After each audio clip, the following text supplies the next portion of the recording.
Hi hello friends, welcome to our channel velocity learners. మనం ఈ వీడియోలో డిఎస్సి పర్స్పెక్టివ్స్ ఇన్ ఎడ్యుకేషన్ కి సంబంధించి కొన్ని ఇంపార్టెంట్ బిట్స్ అనేవి ఈ వీడియోలో చూద్దామండి. ఆల్రెడీ ప్రీవియస్ గా కొన్ని వీడియోస్ చేసుకోవడం జరిగింది. ఇది 13th వీడియో అండి.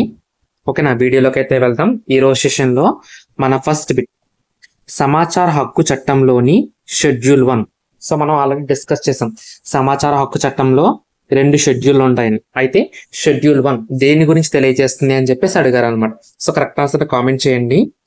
సమాచార హక్కు చట్టంలోని షెడ్యూల్ 1 కేంద్ర రాష్ట్ర సమాచార కమిషన్ సభ్యుల యొక్క ప్రమాణ స్వీకార నమూనాను గురించి తెలియజేస్తుంది. సో సింపుల్ గా సమాచార హక్కు చట్టంలో షెడ్యూల్ 1 ఏంటంటే సభ్యుల ప్రమాణ స్వీకారం గురించి తెలియజేస్తుంది. ఓకేనా, సో ఒకసారి చెప్పించండి. సమాచార హక్కు చట్టంలోని 2 షెడ్యూల్ ఉంటాయి. 2 షెడ్యూల్లో మొదటి షెడ్యూల్ ఏంటంటే కేంద్ర రాష్ట్ర సమాచార కమిషన్ సభ్యుల యొక్క ప్రమాణ స్వీకార నమూనాను గురించి తెలియజేస్తుంది. ఇవి చట్టంలో సో సెక్షన్ 13(3) అదేవిధంగా 16(3) లో వీటి గురించి చర్చించబడ్డాయి అన్నమాట. ఓకేనా, అది కూడా ఇంపార్టెంట్ బిట్టే. ఓకేనా, నెక్స్ట్ బిట్ సమాచార హక్కు చట్టంలోని షెడ్యూల్ 2.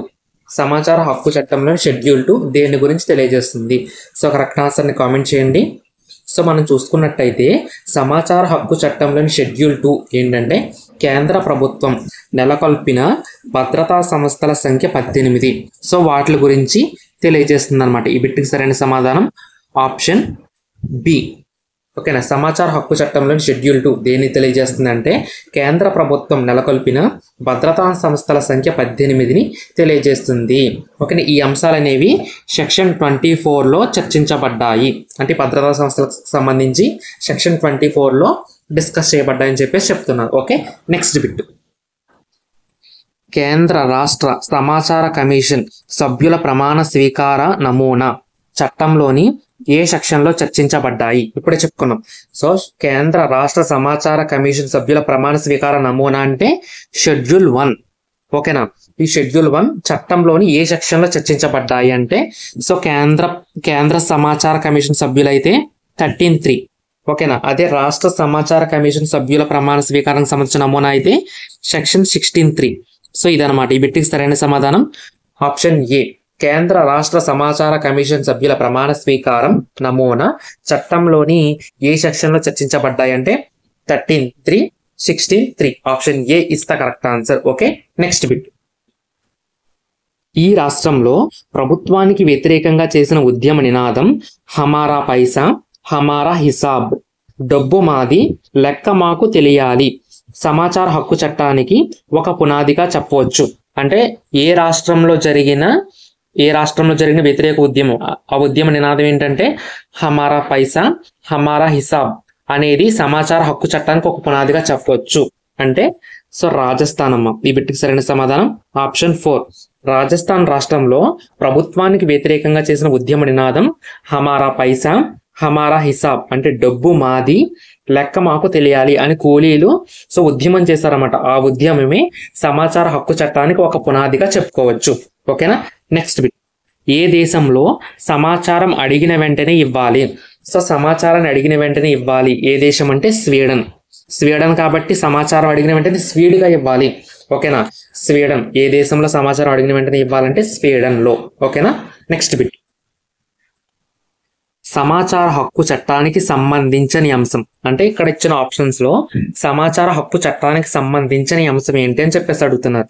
సో ఫస్ట్ ఆప్షన్ ఈ చట్టం యొక్క ముఖ్య ఉద్దేశం ప్రభుత్వ పాలనలో పారదర్శకత జవాబుదారీతనాన్ని పెంపొందించడం. ఎస్. సో సమాచార హక్కు చట్టం యొక్క ముఖ్య ఉద్దేశం ఏంటంటే ప్రభుత్వం యొక్క పాలనలో పారదర్శకత అదేవిధంగా జవాబుదారీతనాన్ని పెంపొందించడం. ఇది సమాచార హక్కు చట్టానికి సంబంధించింది.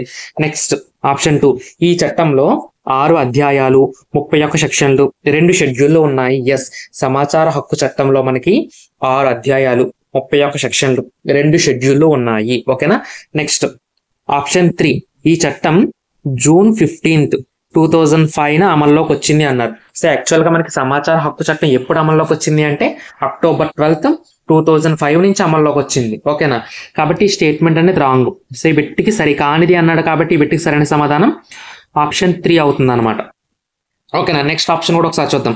సమాచార హక్కు చట్టంలో భాగంగా ప్రభుత్వం దగ్గర ఉన్న మొత్తం 17 రకాల సమాచారాన్ని పౌరులు పొందవచ్చు. ఎస్, సమాచార హక్కు చట్టంలో భాగంగా ప్రభుత్వం దగ్గర ఉన్న మొత్తం 17 రకాల సమాచారాన్ని పౌరులు పొందవచ్చు. ఈ స్టేట్మెంట్ కూడా కరెక్టే.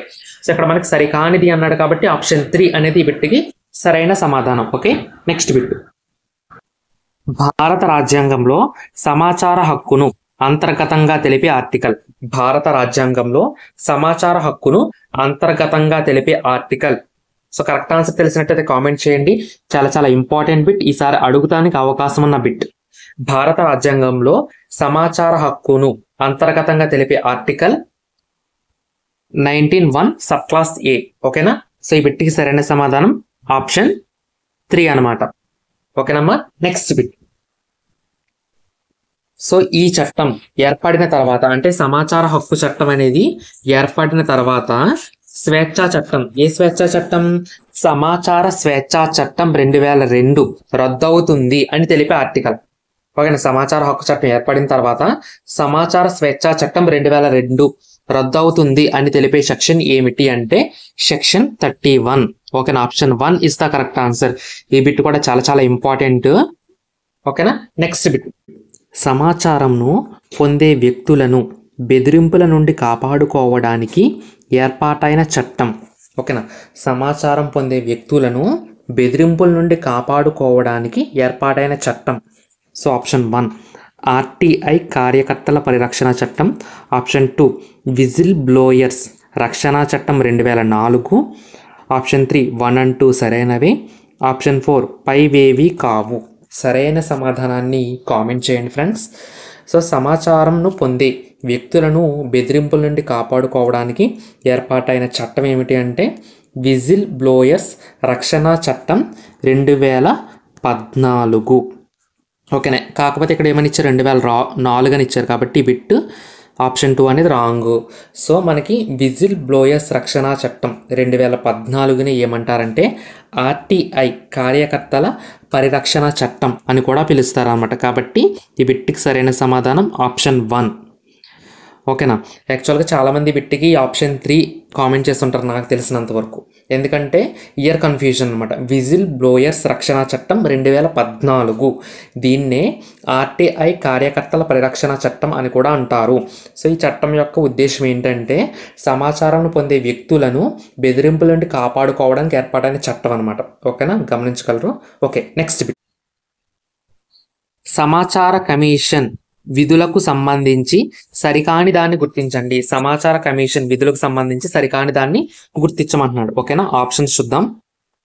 సమాచారాన్ని గడువులోపు ఇవ్వకపోతే, సమాచారం అసమగ్రంగా, తప్పుడు సమాచారం అని భావించిన వారి యొక్క ఫిర్యాదును తీసుకోవటం. ఎస్, ఇది సమాచార కమిషన్ యొక్క విధి లేదా అధికారంగా మనం చెప్పొచ్చు. ఆప్షన్ 1 సరైనది. నెక్స్ట్ ఆప్షన్ 2 ఈ కమిషన్ సివిల్ కోర్ట్ అధికారాన్ని కలిగి ఉండి సంబంధిత వ్యక్తులకు సమాన్లు అంటే నోటీసులు జారీ చేయడం వంటివి చేస్తుంది అనమాట.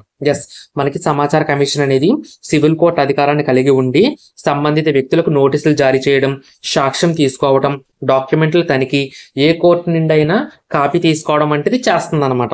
సో స్టేట్మెంట్ 2 కూడా కరెక్టే. నెక్స్ట్ ఆప్షన్ 3 కేంద్ర రాష్ట్ర కమిషన్స్ సమాచారాన్ని వెలువరించడానికి ఉపయోగపడతాయి మరియు పౌరుల సమస్యలను తీరుస్తాయి అన్నాడు. ఓకేనా, ఆప్షన్ 3 ఇది. నెక్స్ట్ ఆప్షన్ 4 పైవన్నీ సరైనవి అన్నాడు. సో ఆప్షన్ 3 ఒకసారి చూడండి. కేంద్ర రాష్ట్ర కమిషన్స్ సమాచారాన్ని వెలువరించడానికి ఉపయోగపడతాయి. ఎస్, కరెక్టే ఇక్కడ వరకు. నెక్స్ట్ మరియు పౌరుల సమస్యలను తీరుస్తాయి అన్నాడు. సో ఇవి పౌరుల సమస్యను తీర్చవండి, జస్ట్ సమాచారాన్ని వెలువరించడానికి ఉపయోగపడతాయి తప్ప పౌరుల సమస్యను తీర్చవు. కాబట్టి సో మనకి సమాచార కమిషన్ విధులకు సంబంధించి సరికాని దాన్ని గుర్తించమన్నాడు. కాబట్టి ఈ బిట్టికి సరైన సమాధానం ఆప్షన్ 3. ఓకేనా, కరెక్ట్ స్టేట్మెంట్ ఏంటి మరి అంటే కేంద్ర రాష్ట్ర కమిషన్స్ సమాచారాన్ని వెలువరించడానికి ఉపయోగపడతాయి తప్ప పౌరుల సమస్యలను తీర్చవు. ఓకేనా, ఇదండి ఈరోజు ప్రాక్టీస్ సెషన్. నెక్స్ట్ ప్రాక్టీస్ సెషన్లో మళ్ళీ కలుద్దాం. ఈ వీడియో మీకు నచ్చినట్లయితే తప్పనిసరిగా లైక్ చేసి మీ ఫ్రెండ్స్కి షేర్ చేయండి. అందరికీ all the best guys. Thank you.